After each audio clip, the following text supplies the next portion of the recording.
Shopping is hard, right? But I found a better way. Stitch Fix online personal styling makes it easy. I just give my stylist my size, style, and budget preferences. I order boxes when I want and how I want. No subscription required.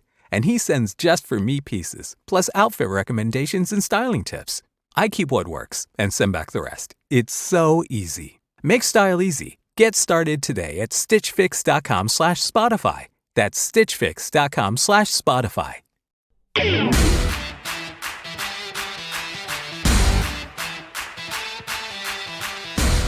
After taking down the Trojans, the Oregon Ducks sit one win away from a guaranteed spot in the college playoffs.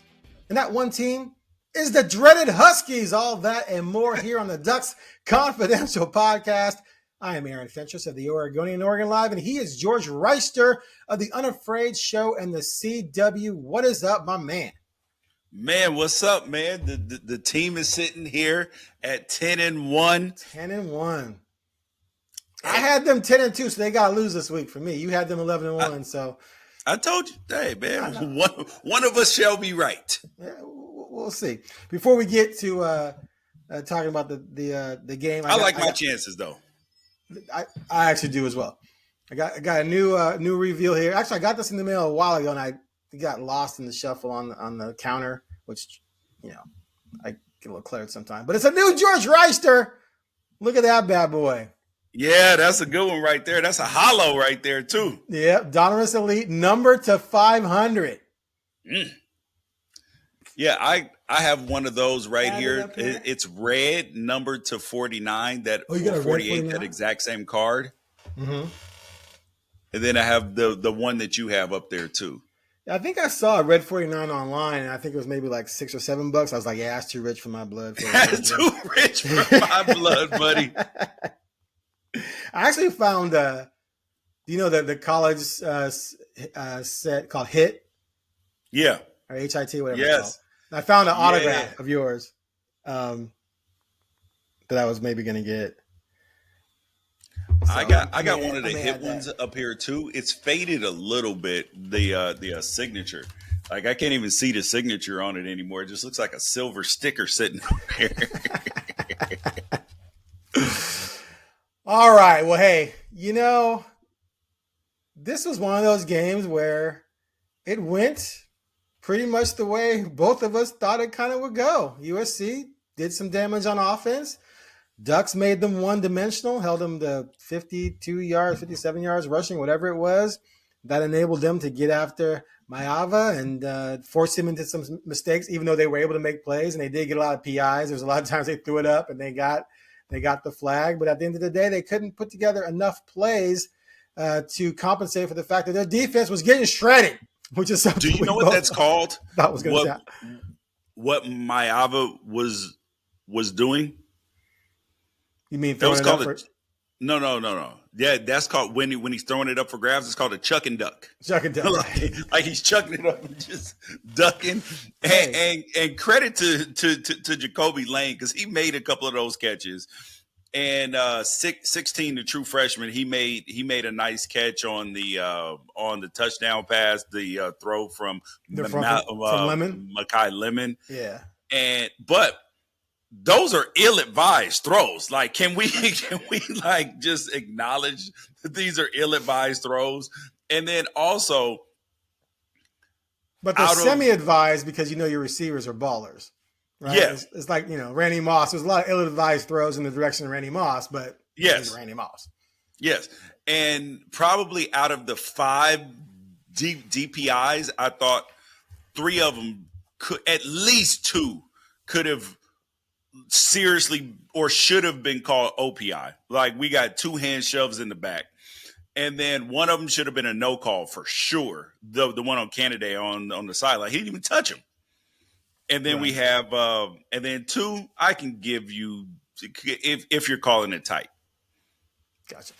But the good thing is that even though they gave up 300 passing yards, the DBs were still sticky though.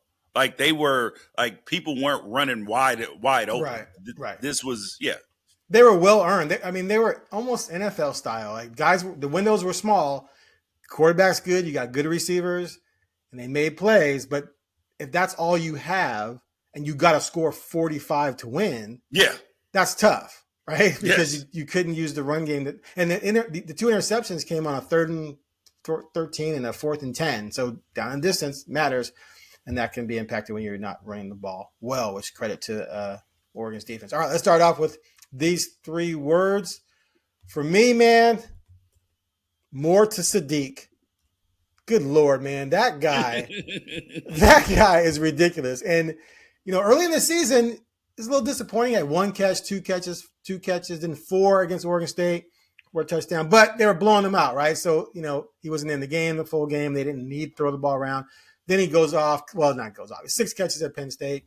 Only 2, though, at Indiana, which, I think a lot of people scratch their heads after that. Then he has a big game at Rutgers. Didn't do much. It was Wisconsin, but they only threw the ball for like 90-something yards in that game, right? And then he didn't play at Iowa, but comes back with 8 for 96 and a touchdown against Minnesota. And then this game, 6 for 72 for 2 touchdowns. With all the injuries at receiver,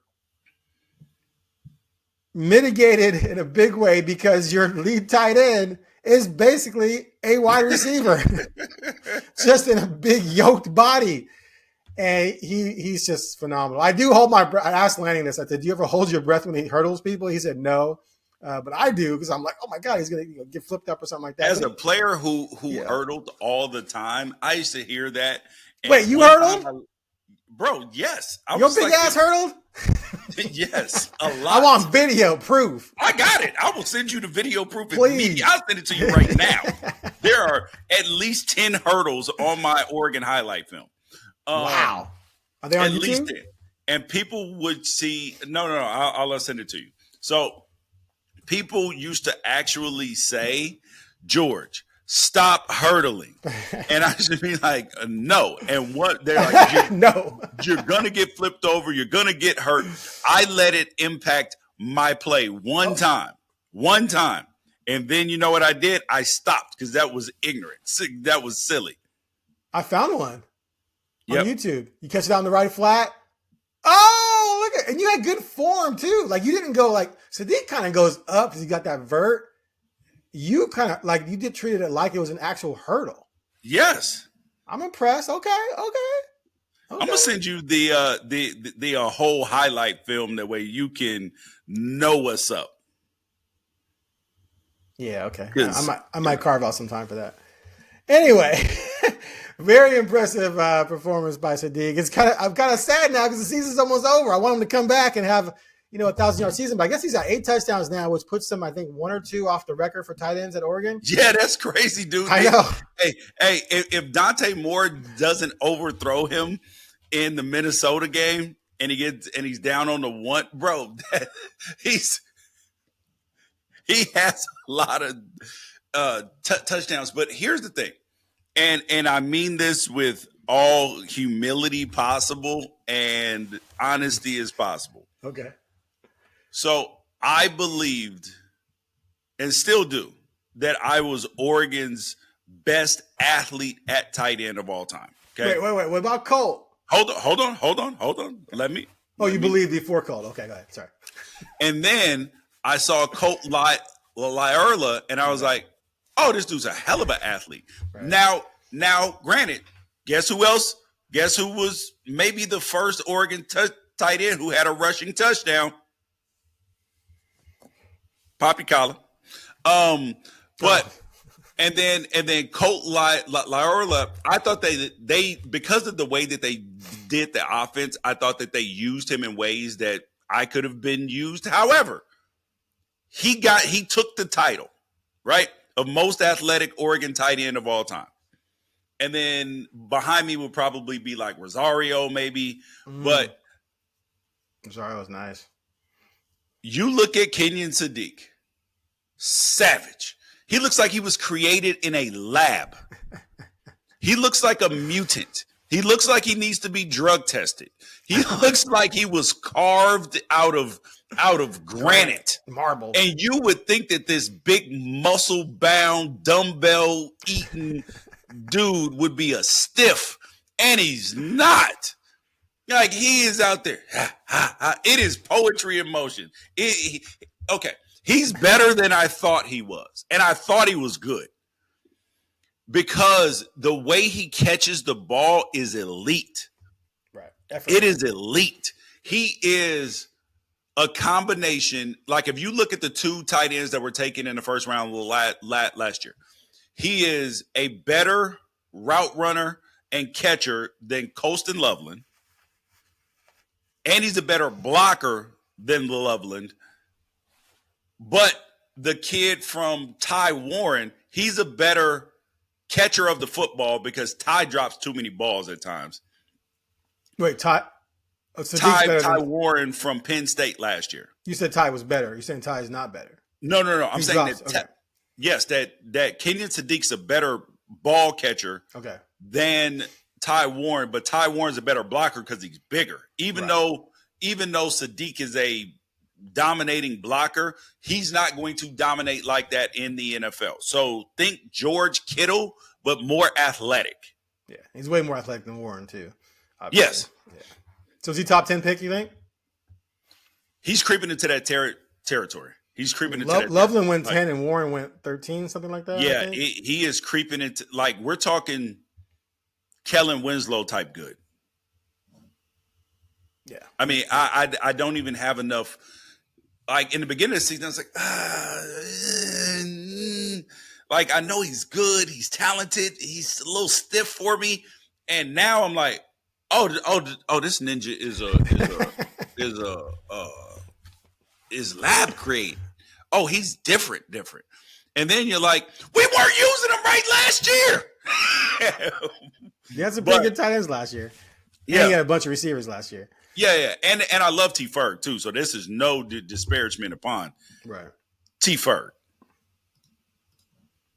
Oh, you sent me the highlights.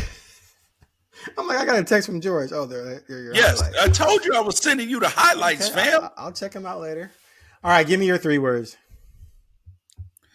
Oh, my 3 words is next man up. Because this is the mentality. And honestly, that right there is the difference between USC and Oregon at this point in time. When you go on the USC board, mind you, because I'm a message board troller for all fan bases, I go read what they believe that the reason why they lost and the reason why they haven't been as good the last few years, they believe it's a talent issue.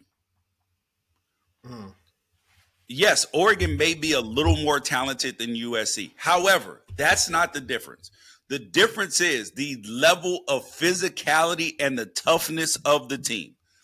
Lincoln Riley's system does not allow for that. And you can tell me about talent all you want to. Do you know who's tough and physical? Northwestern. That's why they gave you a game. Iowa. That's why they gave you and the Ducks a game.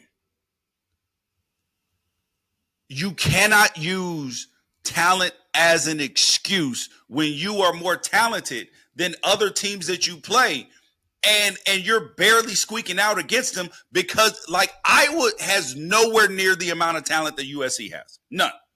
Right. Neither does Northwestern. But do you know why they give – and even in the Oregon-Northwestern game, in the Oregon-Iowa game, the reason why they give you trouble, even though that you won those games and, you know, in the Northwestern game you pulled away and all that stuff, is because you're more talented, but you match their physicality and you exceeded their physicality in some ways. USC cannot do that because Lincoln Riley's system, he can be offensive genius all you want to. You cannot, when it comes down to it, your defense cannot practice with the level of physicality that it needs because you're too tricky, smoke screen here and there. And then also you are trying to protect your players from getting hurt. Dan Lanning clearly has the team juggling chainsaws at each other at practice because every week you're like, God damn, how did this dude get hurt? So, hey man, next man up. The weak and the weak, the sickly, they will fall off the boat, and the strong shall survive.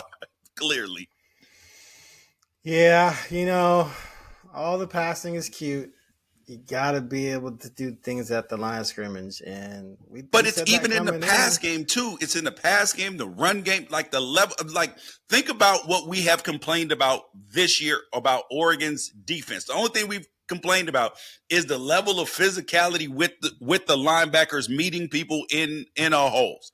And now that has stepped up. Like, that's the only complaint that we've been able to have about this defense all year. And that is even changing. So you know that if that's the only complaint, like, there is no point in time that a coach leaves an Oregon game and he's like, damn, they're not as powerful or soft as I mean, they're softer than I thought they were. You never think that. All right, you got some grades? Yes. What are your grades? So the offense, I'm going to give an A. I agree. I'm going to give Will Stein himself, I'm going to give Will Stein a B.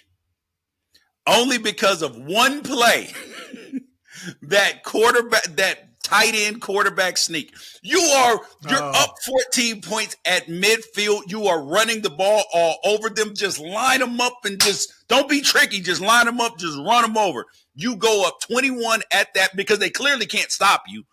You go up 21 and the game's over. Like, they're going to quit at that point in time. Miami's going to throw you a couple picks. You're going to end up by probably 20, 28 points, and then you win by 21. That's a whole different story. Even though I'm happy with the win, that one call took Will Stein down from an A to a B. You know what, though? I'm with you. Sometimes getting too cute doesn't work. It was results-based. You just have to line up. Right. Yes. But I give USC credit for that because it was pretty sneaky. Yes. And in theory, it should have worked. You only need 1 yard. But USC was on it. So I kind of give them credit for that. But, yeah, results-based. It's one of those things where if he got it, then it's like, oh, my God, that was genius. But, you know, Lanning's involved in that too. Lanning approved that play, and it's in the game plan. But yeah, I hear you. It's sometimes you just gotta line up and just go mano a mano and just pound it straight ahead, get the first down. And if you don't, you don't. But if you get too cute and it doesn't work, then you get questioned by George Wrighster on the Ducks Confidential podcast. All right, I'm with you on the grade. Oh, now defense, I'm gonna go B, only because the PIs and the yards allowed in the passing game. Although obviously we give USC a lot of credit for that. Actually, I'll take that back. I'm gonna go B plus. We'll go B plus because the defense played against the run game was phenomenal, and that really made the game what it was for them because USC just could not overcome that. Yeah. And the special teams, they were fine. What? A plus. A plus. I was about to say they were fine. You return a punt. I know. You don't allow. Well, actually, you can't give them an A plus because we did miss a field goal.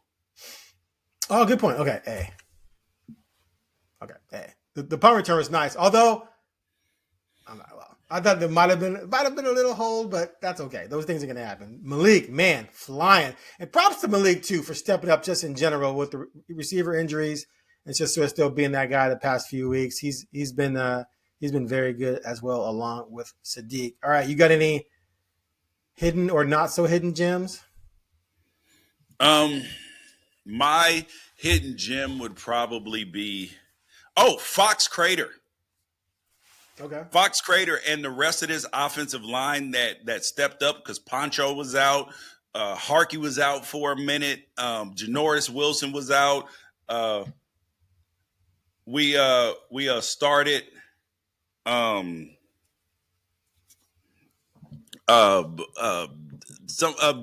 Isaiah World didn't start the game either. So, yes, the hidden gem is the backup offensive line where, like, we were concerned about the future, transfer portal and all this stuff, and these guys are like, hold my beer. Right. We here. Yeah, that was extremely telling because someone asked me in my Ducks mailbag, you know, what's the number one position you think they'll hit the portal for? And I'm like, offensive line. And now I might be like, I don't know. Like, maybe they don't have to hit the offensive line that hard in the portal after that. So mine is a not so hidden gem. And that's just the Bryce Betcher touchdown. I thought that was good fun. And that could be an example too, where it's just like with the fourth down, we're just line it up and just run your stuff or what have you. But I thought that was actually a very safe play with all that beef back there. Bear Alexander and Amari it was actually Washington. Really cool. Yeah, that was dope. I love that. Yeah, and Bryce clearly knows what to do with the football. He's a dual threat quarterback in high school. He's a big cat too. Like, you're not necessarily going to want to get in his way. And we just talked about USC's lack of overall physicality. They wanted nothing to do with him or the guys lead blocking for him. So I thought that was good fun. And it came in, it didn't come when you're up 35, let's get the senior linebacker star a carry. It was like, no, the game's still in doubt and we're getting him a carry for a touchdown. I thought that was good fun. Yep. Yeah, it was good, dude. And I loved it. Dude, it's been excellent, bro. Watching this team and their growth, honestly, has been the most exciting part of it, because it's like I've been trying to say all year on this podcast, Aaron, that you do not have to be the finished product in the beginning, where when it was a 2-team playoff, 4-team playoff, you had to be impressive all year. Mm-hmm. And then they were going to try to find a spot to ding you and be like, I don't know about this and this and this. Well, now with the 12-team playoff, there's more leeway there. So now you don't even have to be your best version of yourself. You just got to find a way to win football games. Right. And that's what they've done, is find a way to win football games. They are clearly peaking in the right direction and moving in the right direction right now, which honestly is the most exciting thing for this season, because you got to beat UW. If you take care of business at UW, here's the scenario, Aaron. Wait. And you tell you're jumping ahead a little bit. Never mind, go ahead. Okay, so I was going to ask you, what do you want? Shift the show. What do you think is better for Oregon at this point in time? Because if you go to the Big Ten, so there's still a path to go to the Big Ten championship, beat UW, and then Michigan beat Ohio State, which is clearly within the realm of possibility, right? Sure. Because they've won the last 4 years in a row, and last year felt improbable. Right. So now, with how hurt Oregon is, do you want to play next week in the Big Ten championship against Indiana, and then get 24 days or 24 or 25 days off in between to get 100% healthy before the bowl game, which was tough on the team last year because you have the big layoff? Or do you want to, and then if you go to the Big Ten championship game and lose, now you end up in a spot where you're playing 2 weeks later or 10 days later. And then you end up, or the other option is Ohio State beat Michigan, and then you're off for over 2 weeks. Because it would be the 19th or the 20th, right? So it'd be 3 weeks. Yes, exactly. Right. So you would be off for 3 weeks. Or almost 3.5, almost 4. Is that 4? No, this week. Okay, yeah, 3. It'd be 3. Sorry. Okay. And you would host. Yes. So you would end up. So the first round games are December 19th and 20th. Right. And even the carrot of, if you win the conference title, then you do jump to having a bye, and you're gonna be in the top 8, obviously. But you're gonna be in the top 4 if you win it. Well, I know, but the Big Ten is gonna be inside the top 4. No, I know, but then the 4 teams go until now you're in that round with the remaining. Yeah, and you don't play till January 1st. But you're swapping the first round game for the conference championship game, which is going to be a tougher game than hosting in the first round. So you got to play that. You're going to have to play a game to get to the second round. Yes. Either it's a conference championship game or it's a first round playoff Correct. game. First round playoff game will be at home. It's just a matter of, do you want to play the game immediately as hurt as you are and then have to play again 2 weeks later, or do you want the 3 weeks off? Right. And the opponent and the site and the opponent. You go to Indianapolis and play Indiana. Yep. Or you stay at home and play a 2-loss team, which could still be a beast. It could be, Alabama or something like that.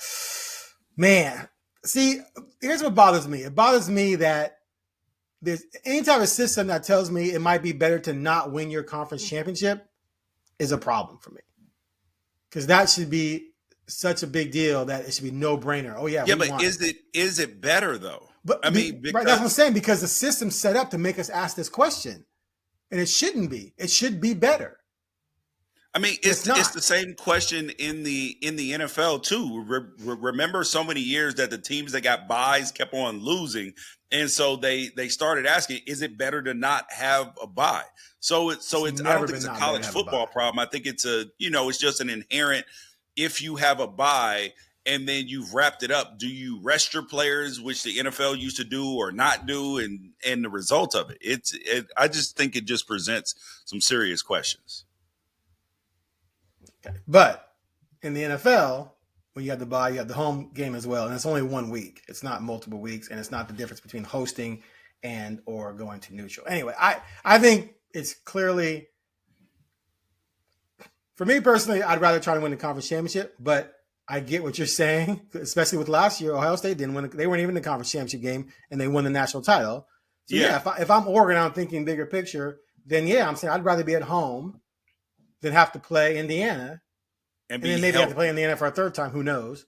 And, I just want to be healthy. And then that factors into it as well, because why play? Yeah, I mean, if you're banged up, why do you want to play next week against Indiana? It's not an ideal situation. So yeah, I mean, I would say at the end of the day, although I don't like it, I agree that it's best for Oregon that Ohio State just takes care of business and beats Michigan, and then. See, damn it. I need better tape. George. That's hilarious. Anyway, all right. So in the polls, Oregon State at 5 in the coaches poll, moved up 1 spot over Ole Miss. I told people, relax on the Ole Miss thing. It was only a handful of points, and then the impressive win over USC moved them up by 6 points now. They're 6 points over number 6, Ole Miss. Of course, the poll that matters, or the rankings that matter, come out Tuesday. What do you think might happen in that? You think there's any movement for them there? Yeah, I do. I do think that the Ducks end up in front of Ole Miss, because they played a ranked team, a team that's well thought of in USC. Right. I think that we end up, and Ole Miss the last 2 weeks has played the Citadel and had a bye. And then their next game is going to be against Mississippi State, and I'm not even 100% sure how that goes because of all the drama surrounding the head coach and everything else. Like, it's not a recipe for goodness. And then Oregon's going to play a team that's ranked even higher. So I think, and more well thought of in UW. So I think that, and UW might actually end up ranked this week by the committee, even though the AP poll didn't rank them. And then you could get another ranked win. Yeah, so I think the Ducks, if they beat UW, they probably finish in the 5 spot. They're a move ahead of Texas Tech? Oh, no. Excuse me. 6 spot. Okay. 6 spot. And they could end up into the 5 spot depending on, and here's the crazy part, depending on what happens in the Big 12 championship. And also what happens in the SEC championship. Let's say that Texas A&M beats Georgia, and then Oregon's sitting at 11-1. And then Georgia loses in the Big Ten in the SEC championship, which I don't think would happen, but still.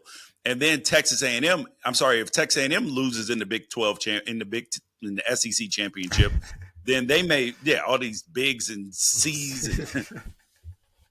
So the whole point is that there is scenarios where there's even a scenario Oregon gets in the top 4, which is crazy. Not without winning the conference championship, no way. Yeah, I believe so. Hold on, checked it. Hear me out. Break it down. I'm sorry. Now without even going to the championship game, they're not going to. Go ahead. No. I believe no. Okay. There is a path to that. Okay. Hear me out. So you got Ohio State, Indiana 1, 2, right? Then you got Texas A&M, Georgia.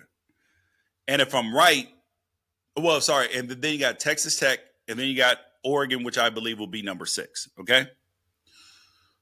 So in that case, if you have Texas A&M beat Georgia, then Georgia's going to fall a couple spots, which will probably put them tuck them in right behind Oregon. And then that moves Oregon up to 5. And then if BYU or Utah beats, or Arizona State beats Texas Tech in the in the Big 12 championship, now you've moved up to number 4. That's what I'm saying. Is that, and especially depending on what happens. What happens if Indiana knocks the doors off of Ohio State some kind of way? If they win by like 14-17. Now you got questions about Ohio State, because you're like, yeah, they beat Texas, but they didn't have the toughest schedule even in the Big 10 this year. So now you could have a spot where they fall below. I'm saying that there are scenarios where that does happen. It is unlikely that they get into the top 4, but there are scenarios where they do end up in the top 4, even without going to the conference championship. You said A&M beats Georgia. Yes, if A&M beats Georgia's going to fall at least 2 spots.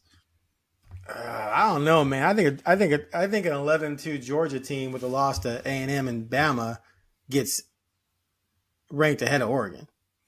Yeah, but the Bama loss ain't exactly as cute as it used to be. Yeah, I don't know. So let's talk about that then. How do you penalize a team for losing in its conference championship game to a top 3 team when the other team, Oregon, didn't even make its conference championship game? Sorry. Listen, that's not fair. Fair? Hey, if you want to fair got to argue do with it? about fair, you better go talk to your pastor or something. This is college football. How was it fair? What happened to TCU in 2015, where they blow the team out in the conference championship game, and then they stick Ohio State in front of them? Was that fair? No. Was it fair that Florida State got left out of the national championship at 13-0? Was that fair? No. It wasn't fair. They don't care about fair. They care about what they want to do. Okay. We'll see what happens, but I don't see the committee doing that to Georgia, but who knows? All right, let's shift gears to the dreaded Huskies. I got my Husky helmet in just in time. They got nice helmets. So we'll swap out SC for Trojans. Put the Huskies right here. All right, what's your threat level? I'm rolling with the carbon fiber. My threat level is a 4. It's a 4. I agree, 100%. Damn it! Oh my God! You are a train wreck over here, bro. I'm just providing some comedy relief. Continue. Yeah. It's a 4.25, but it'll go down to below a 4 after the first quarter, because there is some trepidation with like how you start. Like it can, like if you jump on them like a spider monkey, and you end up putting Damon Williams in hell like he was last year, where you got 10 sacks, then yes. But if you let that little jitterbug run around on you, you're gonna have problems. And I believe that they're gonna have a defensive plan that is good enough to do it. And then also, this is showcase season, baby, because you got 2 people, potentially 3 on this coaching staff that could be up for head coaching jobs. So they out trying to show out right now. I'm just telling you. Will Stein is interviewed for jobs. Tosh Lupoy has interviewed for jobs. Cal is now open. He looking at it like Birdman, like, yo, I want that one. Because that's his alma mater. Right. and he would probably be severely disappointed if he didn't get that job. Like, that's one of the jobs that I think that Tosh is primed for. Even with their limitations? What? Yes, because he would go into the meeting like, here are the things that I need. Can you give me these things? Here's what I need. Here's what I need in terms of being able to get kids in school. Here's what I need in NIL. If you can't do it, cool. Listen. Well, that's my question. If they wouldn't make those adjustments for Wilcox, I mean, granted, Tosh is alum, I get it, but no, it's different because see, the difference is that Wilcox didn't demand it, and Wilcox didn't. He's not a relentless recruiter on that level. He's just not. And that was one of the things that I talked about. I was saying, if he gets this Oregon job, you got to bring in massive recruiters with him, like people who are going to be absolute dogs. He is a fantastic defensive coordinator. I do not, and honestly, I think he's a good leader. But the difference between Justin Wilcox and Dan Lanning, the main thing is relentless recruiting, and then also being able to identify offensive coordinators, because he has gone through a lot of offensive coordinators at Cal with minimal success. So right. There's something there. And one of the best things that you have to be able to do as a head coach is find good coaches. Okay. What's your score? My score in this game. What am I doing? Washington's defense is better than USC's defense, but Oregon could have scored more than 42 in this game. Right. And I think Oregon kicks a couple more field goals. So I am going to go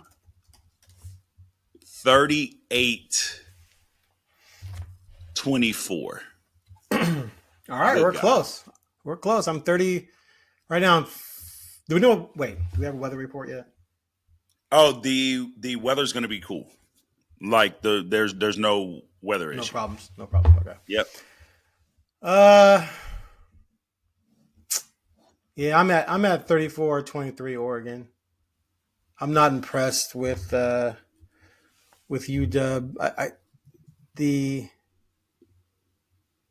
I just had them up a second ago. Where'd they go? Yeah, look, losing to Ohio State's fine. The 6 points doesn't look great. Okay. At Michigan, 24-7. The 7, come on. You can't score more than 7. Not that Michigan doesn't have a good defense, but come on. And then the Wisconsin loss, inexcusable.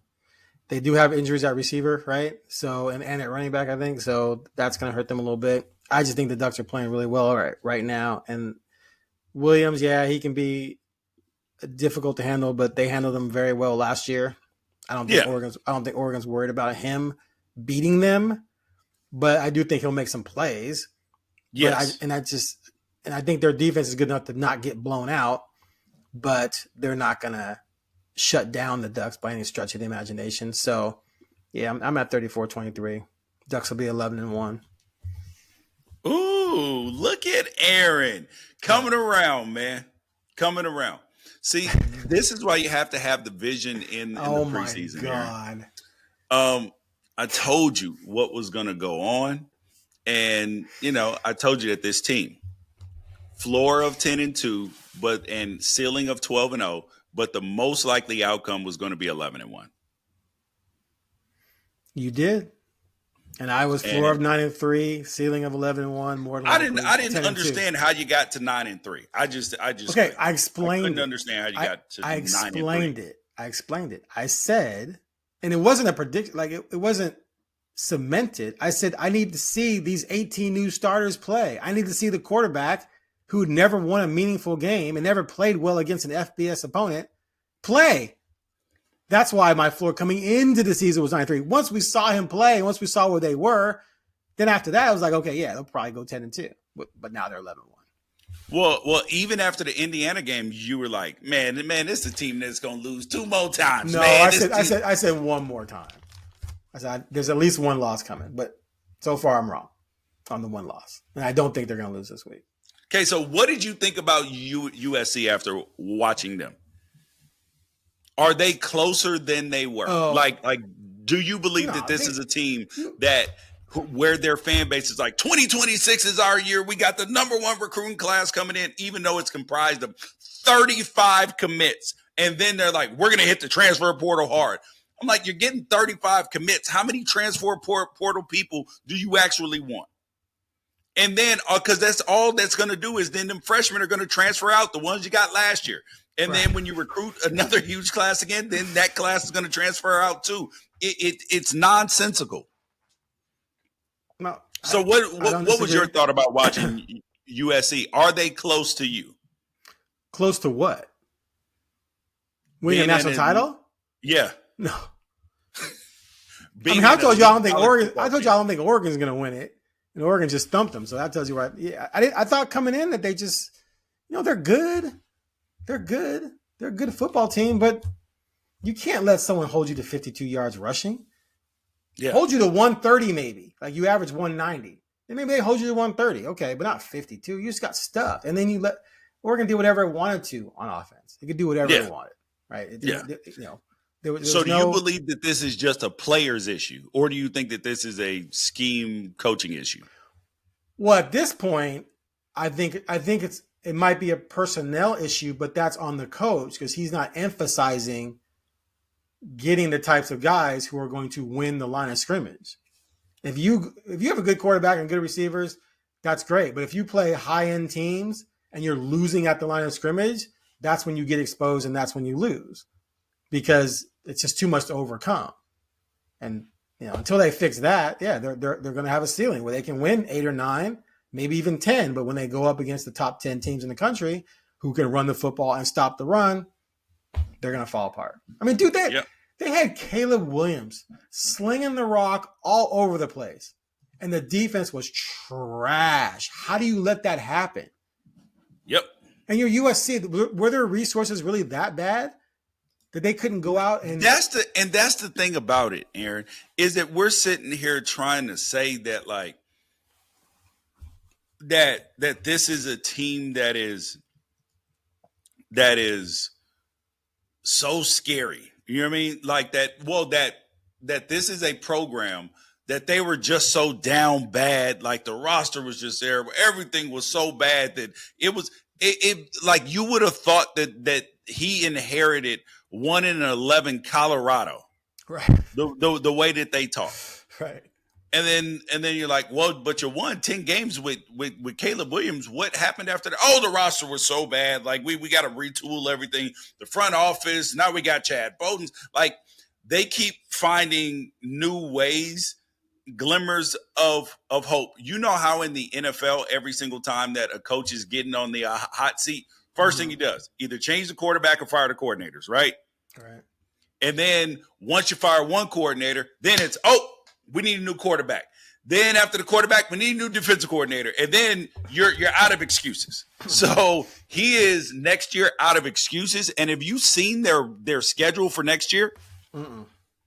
They play at Indiana, at Penn State. They play Oregon, Ohio State, Notre Dame, Washington, at Wisconsin, Fresno State, and like two other teams. Bro, their schedule is brutal. Brutal. Man, that is. I'm looking at it right now.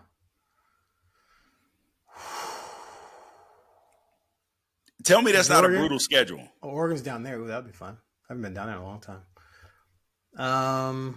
Yeah, that's horrible. Especially if Penn State picks things back up. Yes. Like, how many of those games can you realistically win? Yeah, that's 6 very losable games. Yeah, on the Aaron Fentress scale of losable games, that gives you 6. That gives you 6. And that's, well, again, and how do you survive that if you can't rely on at least contending at the line of scrimmage? Yes, if you can't rely on your defense to games, save you sometimes. Right. So, yeah, that's I don't know. A program like USC to me should be able to fix that issue, and that to me is going to come down to the. And that's what I'm saying. It don't take 6 years to do it. Look at what, especially in this day and age with the transfer portal. Yes, look at what Kurt Cignetti has been able to do. Right. Look at how quickly Texas A&M has flipped things around. Look at Texas Tech. Bro, if it's taking you 4 to 5 years to fix it and you're at a major place, it's a problem. Look at Clark Lee at Vanderbilt, bro. He doesn't have the best players in the whole world, but you know what? They are physical. Physical. Get physical. That was a jam back in what? Look at Virginia. 1981. Yeah, no, I'm with you, dude. It's perplexing, but some coaches, especially offensive-minded coaches who want to throw the ball over the place, they don't always think about that part of the game. Yeah. But then you got people complain at Oregon sometimes because Mario didn't open it up more. Yeah. Mario cared about, as a former lineman, he cared about what was going on in the trenches, and they were pretty damn good. They won a Rose Bowl playing that way. Yes, Herbert could maybe throw for more yards and more touchdowns, but would they have won more than 12 games? I don't think so. I don't think they beat Arizona State still. I still don't think they beat Auburn. But anyway, whatever. That's another story. All right. Was there anything else? I feel like there's something else I wanted to ask you. I think that's it. You got anything else on your mind? No, sir. All right. So where you at? One quick thing. Where you at national championship wise? You still think this team can win it? Yes. Yeah. I believe. Give me your percentage chance. Your percentage chance. They'd have to win. They got to win 5 in a row right now. I believe that with 4 games against top 10 teams. I believe that there would be.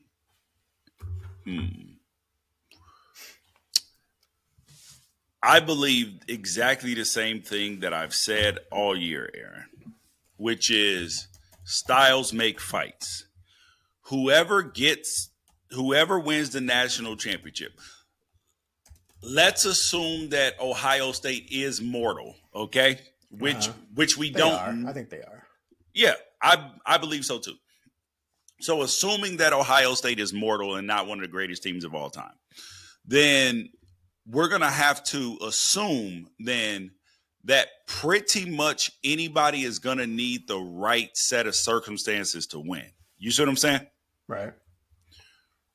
You're going to need, you're going to need the right set of circumstances. So, and the funny part is you don't know what that is until you get into the game, because the team, and this is not only for Oregon, this is for if Alabama gets in, if Georgia gets in. Like, I believe that the path matters just as much as your team now. Like, I don't think the G5 is going to have a chance. I don't think that Ole Miss has a chance to win 3 games in a row or 4 games in a row. But I do believe that there is a path if you get the right matchups. And the matchups that look easy for one team might be hard for another. So, yes, I do believe that Oregon can win a national championship if they get the right path. Okay. So what's your percentage chance? 10%? 15%? There are 12 teams in the college football playoff. I am going to discount the G5, G6. So that's essentially a 9.1% chance, okay? A 9.1, like if everybody has an equal chance, 9.125% or somewhere around there. I am going to go with, I give them a better chance than some of the teams. So I'll give them a 15 to 18% chance to win. Man, they weren't even that last year. Weren't they 17 going in last year? Wasn't that the number ESPN had on them, 17% last year, I think? Despite them being undefeated? Something like that. I'm giving you I think this team's better than last year's team. Okay. I think 15 is way too high. So I'm going to say so 5. Do you believe that this year's team 5. is better than last year's team? I don't know if I buy that. I believe that they're better at quarterback. They're definitely better at on defense. They're not better at quarterback. Yes. They're more talented at quarterback, more gifted. But a sixth-year senior, I'd rather have that guy. I'd rather have Dante. I'd maybe rather have Dante next year than this year, or Dylan last year, but I'd rather have Dylan last year. At the beginning of the year, I'd rather have Dylan, but now I'd rather have Dante. Okay. I give them a 5% chance, puncher's chance, but I just okay. So again, you always say yourself, style makes fights, blah blah blah. Iowa, no passing game. USC, weak in the trenches, and you can always nitpick anybody. USC was rushing for 200 yards a game, Aaron. 190. But okay. But you just agree. You just agree with me. Wait, you just agree with me on both sides of the ball. They weren't that stout, and then we just talked about that. They weren't that they're missing that at a national level. National. Okay, so don't come back because that's my argument right now. So in the playoffs, though, they're going to play teams who are going to have a good passing game and be very good in the trenches on both sides of the ball. And that's where I think Oregon will get tripped up. And I don't think they're going to win 4 straight games against those types of teams to win it all. That's all. And that's not a bad thing to say. Okay. That's extremely tough to do. Yes, now, it's extremely tough for any of the teams to do. Of course. And I just don't think Oregon is at that point. Path matters. Right. Okay. But I think next year's team, if Dante comes back and some of these other young kids come back, they could level up a little bit. See, this is not the old days, Aaron. You can't worry about next year, right? I'm not saying you have to worry about it. I'm saying I'm not sure next year's team is going to be better than this year's team. Well, yeah, they're going to have to make some other moves in the transfer portal. I get that. But anyway, we'll see. That's why they play the game. Yep. But at least you're at like 15, 17%. You're not running around over 50 or anything like that. What? No. That means you admit there's an 85% chance they're not going to win it. So therefore, I can live with that. But here's the thing. I would not give any team above a 24% chance to win. That's fair. Yeah. I think 15 to 17 is too high, but whatever. It doesn't matter. It doesn't matter because they're going to play the games, baby. Yes. And truthfully, here are the only teams that I would give a better chance to. I would give a better chance to Ohio State. I would give a better chance to Indiana. No. Georgia. No. Texas Tech. No. Ohio State, Texas Tech, and I would give Georgia and Oregon equal chances, and then everybody else will be lower for me. I think Georgia wins that game by 10 against Oregon, but Oregon would be favored against Georgia, just so you know. I'm just saying. Okay. No. All right. That's fine. Oregon was favored against UW. That's your only go-to. You love how I go to that because all season you and Josh Pate were talking about the bet. It was like, what was it called? What's he call that? The betting odds rankings based on the Vegas rankings, and they always have Oregon ahead of UW. Of course, it's not foolproof, bro. It's not. I know, and I don't hold him against him. I don't hold it against you. It's based on, like he said himself. He said it's not. It's just based on the actuality of what the better will be. But we know. But I'm not basing anything on Vegas and the wise guys. Yes, I'm just talking about Georgia in particular because there's not a year that Oregon would have been favored against Georgia. And I do think that means that there is some – I mean, obviously, you still got to go out there and play the game, but I do believe that means that there's something there. Is there a line right now on that? On a potential matchup? Yes. Yeah. On the future potential matchups, the only teams that Oregon would not be favored right now against are Ohio State. Indiana would be a slim, like a 1.5 point favorite on a neutral field. And there's one other team. That might be it. Oh, no, Notre Dame. It would be a 1.5 point one as well. That's just crazy talk. All right, whatever. Hey man, I don't make the odds. I just tell you what they are. We'll talk about all those things when it gets to those points in the season. All right, that's it for the Ducks Confidential Podcast. I'm Aaron Fentress. He's George Wrighster. We'll be back later in the week to take a deeper dive into the matchup with the Huskies.